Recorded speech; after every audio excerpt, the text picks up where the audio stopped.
Hello friends, welcome to विटी लर्न। आज हम बात करने वाले हैं हिंदी पेडागोजी के अंदर भाषा शिक्षण, लैंग्वेज टीचिंग।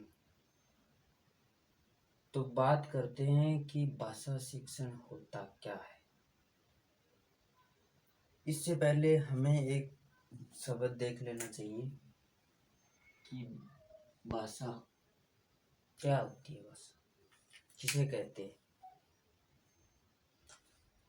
भाषा देखिए, मानव के रूप में हम एक दूसरे के साथ जो व्यवहार करते हैं उसे व्यवहार में शारीरिक अंगों जैसे हाथ है, सर है, गर्दन है और आंखें हैं, उनके द्वारा हम इशारे करते हैं, संकेत करते हैं, उसे भी भाषा में माना जाता है। उसके बाद इशारे या संकेत आदि अपने आप में भाषा होती है। ये क्या है? अपने आप में भाषा है, जिसके द्वारा कोई भी व्यक्ति किसी अन्य व्यक्ति को समझने यानी सामने वाले को समझने के लिए हम जिस माध्यम का उपयोग करते हैं उसे ही भाषा कहते हैं। ठीक है, हमारे विचारों की अभिव्यक्ति भाषा ही कहलाती है। उसके बाद बात करते हैं विशेषकर हाथों, सिर यानी गर्दन से, आंखों से किए जाने वाले इशारे क्या है? ज्यादा प्रभावशाली है। क्या है? ज्यादा प्रभावशाली है। संकेत या इशारे ज्यादा प्रभावशाली कैसे हैं? जैसे आंखों के इशारे कर देते हैं हम किसी को, तो ये फिक्स नहीं होता। अगर आपने किसी को नहीं जानते हो और आपने इशारा कर दिया आंखों से, तो वो आपके लिए घातक भी हो सकता है। इसलिए आंखों से इशारा नहीं करना चाहिए। फिर बात करते हैं, भाषा केवल मनुष्य की नहीं होती। भाषा केवल मनुष्यों की नहीं होती, बल्कि अन्य प्राणियों में पाई जाने वाली विशेषता है। क्या है? विशेषता है। सभी प्राणी अपने अपनी अपनी भाषा से अपना अपना व्यवहार पूरा करते हैं। जैसे गाय रंभाती है तो बछड़ा भी रंभाएगा, यानी गाय बोलती है तो बछड़ा भी बोलेगा। सिंपल सी बात है। अगर आपने बचपन में देखा होगा, चींटी होती है, वो बहुत सारी चींटियों का ढेर देखा होगा आपने ऐसे जाते हुए उनके रास्ते से।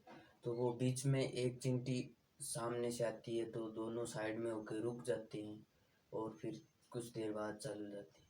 तो मतलब वो भी अपने विचार या बातें करते हैं। ऐसा नहीं है, सभी प्राणियों में भाषा पाई जाती है। परंतु कुछ विद्वानों को जो आधुनिक समय में मानते हैं कि भाषा वही होती है जिसमें क्या हो? विचार, ध्वनि। लेकिन ध्वनि तो होती है, गाय भैंस इनमें ध्वनि होती है, लेकिन क्या है, उनमें जो विचार या शब्द नहीं है, वो एक रंभाना मानते हैं। उनका मानना है कि क्या है? रंभाना। लेकिन एक बात देखें कि तुलसीदास जी ने रामचरितमानस में लिखा है कि खग जाने हो खग ही की भाषा, यानी जानवर जानवर की भाषा पहचानता है, जानता है। ठीक है, परंतु वर्तमान समय में विचारकों या विद्वानों का मानना है कि भाषा वह होती है जिसमें ध्वनि पाई जाती है। ध्वनि तो पाई जाती है, गाय बोलती है, ध्वनि आती है, ऐसी बात नहीं है। लेकिन उसमें क्या है? नहीं है विचार प्रकटीकरण, यानी विचार प्रस्तुत करने के लिए एक ही आवाज बोलती है गाय। रंभाती है तो एक ही आवाज में रंभाती है, एक जैसी ध्वनि निकलती है। डॉग देख लो, कुत्ते को देख लो आप, एक जैसी ध्वनि निकालेगा। इसलिए वो भाषा नहीं मानते।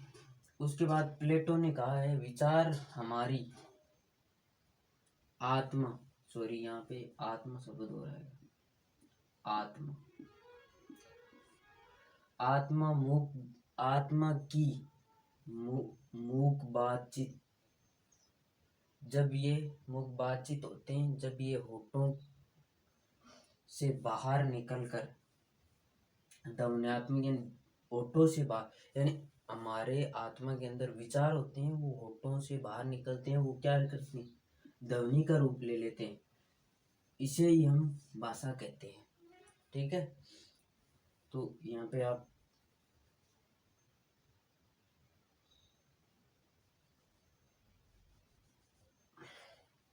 मैं कर देता हूँ, हमारी आत्मा की मुख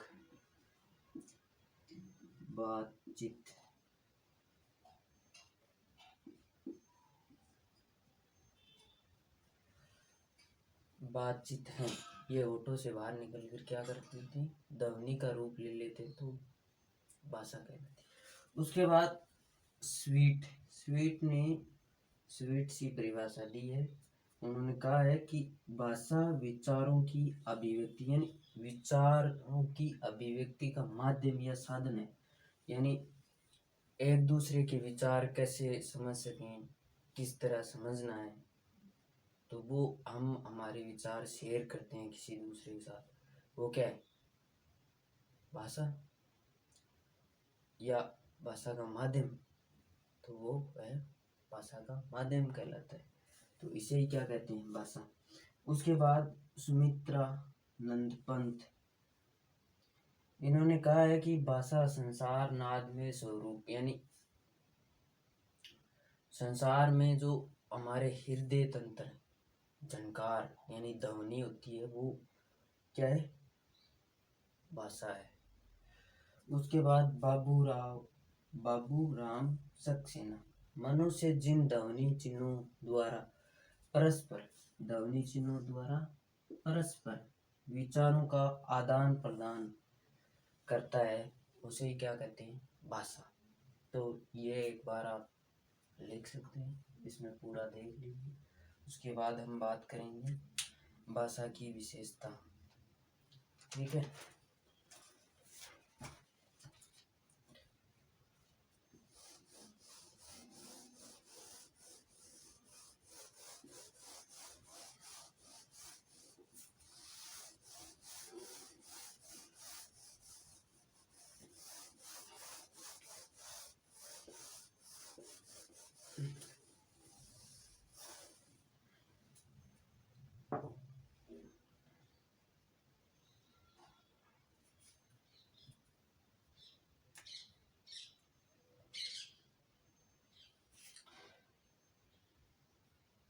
भाषा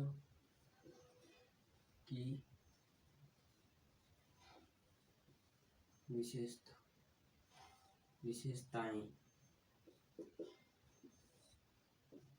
फर्स्ट नंबर पे बात करते हैं, भाषा सदैव अर्जित होती है। भाषा सदैव अर्जित क्यों होती है, इस चीज को समझने के लिए हम देख सकते हैं, जैसे भारत में अलग अलग जगह, अलग अलग क्षेत्र पे अलग अलग प्रकार की भाषाएं बोली जाती है। राजस्थान में ऐसा माना जाता है कि 36 किलोमीटर के अंदर प्रत्येक क्षेत्र में भाषा शब्द चेंज हो जाते हैं। तो इसीलिए प्रत्येक क्षेत्र की अलग अलग भाषा होती है। भाषा अर्जित ऐसे होती है कि जैसे मान लो कि हम जिस क्षेत्र में रहते हैं उसकी क्षेत्रीय भाषा सीख जाते हैं जन्म से, स्टार्टिंग से, जिस सामाजिक वातावरण में जहाँ कहीं रहते हैं, तो हम उस क्षेत्र की भाषा सीख जाते हैं। अगर मान लो हमारा जन्म किसी अदर कंट्री में हुआ हो, तो हम उसकी भाषा सीख लेते हैं आसानी से। तो भाषा सदैव अर्जित होती है। भाषा कोई भी सीख सकते हैं, XYZ कोई भी भाषा, अंग्रेजी हो, चाहे वो हिंदी हो, चाहे संस्कृत हो। उसके बाद 2 नंबर पे भाषा पैतृक संपत्ति है। पैतृक संपत्ति नहीं है, सॉरी, भाषा पैतृक संपत्ति नहीं है।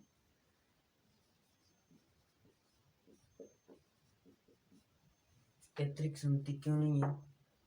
क्योंकि ऐसा थोड़ी है कि आज मान लो आप जिस क्षेत्र में रह रहे हो उस क्षेत्र के अलावा आप कहीं पे जाओगे तो ऐसा तो नहीं है कि आप वही भाषा बोलोगे, वही आपको आती है, बस वही हो गई। जो आपके पिता बोलते हैं वो नहीं है। आपके ऐसा थोड़ी है पिता बोले वही भाषा आप बोलो। हो सकता है आप किसी दूसरे क्षेत्र में रह रहे हो तो वहाँ की भाषा भी आप बोलते हो। ऐसा थोड़ी है कि आपके पिता या आपके समाज में बोली जाने वाली भाषा ही आप बोले। तो भाषा हमेशा क्या होती है। और तीसरे नंबर पे पैतृक संपत्ति नहीं होती। तीसरे नंबर पे भाषा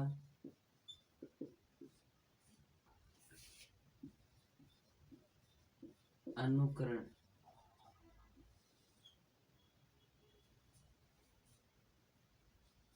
होती है।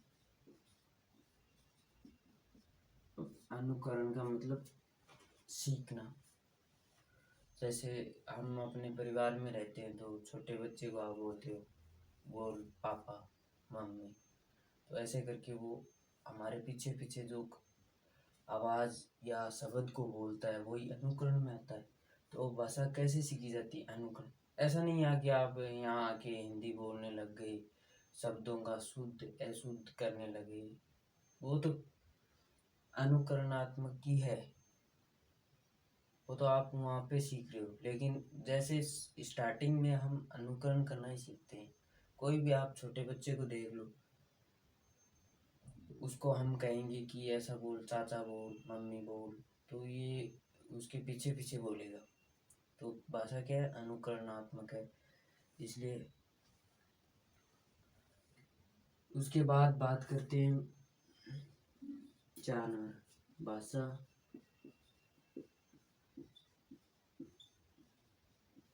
परिवर्तनशील है। भाषा में परिवर्तन होते रहते हैं। स्टार्टिंग में बात करें मूल भाषा की तो संस्कृत थी, उसके बाद लोकगीत, फिर पाली, प्राकृत, अपभ्रंश, सुरसेन। तो ये इनके द्वारा जो ये भाषा कर्म है, तो संस्कृत के बाद पाली, ऐसे करते करते भाषा परिवर्तनशील होती है। भाषा क्या होती है? परिवर्तनशील होती है।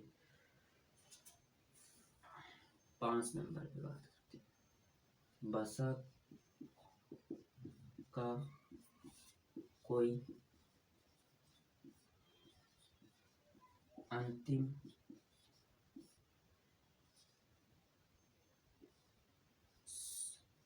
स्वरूप नहीं है।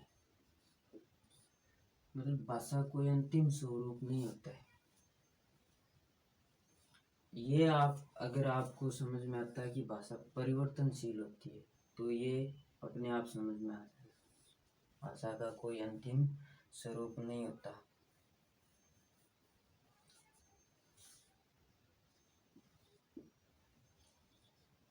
भाषा का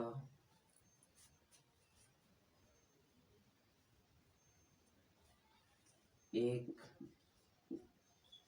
मानक रूप होता है। मानक रूप में जैसे बात करते हैं तो फॉर एग्जाम्पल भाषा का व्याकरण, साहित्य, और जैसे हम किसी शब्द की रचना करते हैं तो उसमें आ जाता है कैसे हुआ, परते वगैरह, ये सब कुछ उनका मानक रूप है। यानी ऐसा नहीं है लिपि, देवनागरी लिपि है हिंदी भाषा की, तो वो क्या है? भाषा का मानक रूप है। और भाषा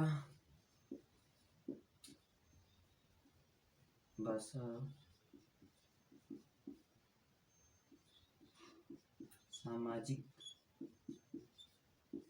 जन्य है। अब सामाजिक जन्य क्यों है?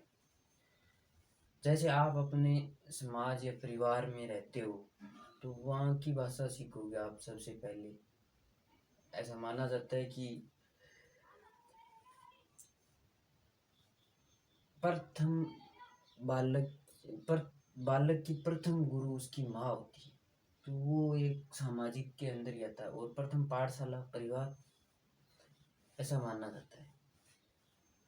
साइकोलॉजी ऐसा मानता है कि बालक का प्रथम गुरु कौन होता है, उसकी माँ, और प्रथम विद्यालय उसका परिवार।